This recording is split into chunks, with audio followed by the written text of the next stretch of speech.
Magandang araw po sa inyong lahat. Ako nga pala si Aaron Patrick G. Aguilera at ito po ang aking balita.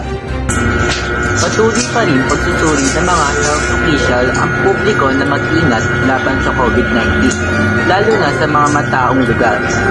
Ayon sa eksperto, mahalaga pa rin ang pagsunod ng mga basic health protocols tulad ng madalas na paghuhugas ng kamay, pagsusuot ng face mask kung kinakailangan at pananatili sa bahay kapag may nararamdamang simptomas.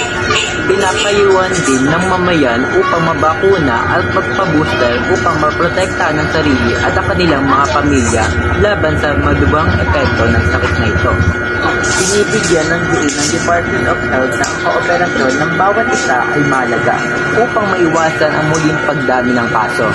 Dapat tayo mag-ingat laban sa COVID-19 sa pamamagitan ng pagsusuot ng face mask, madalas na paghuhugas ng kamay at pag-iwas sa matataong lugar.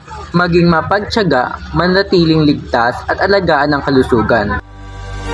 At muli, ako po si Aaron Patrick G. Aguilera. Maraming salamat po sa panonood.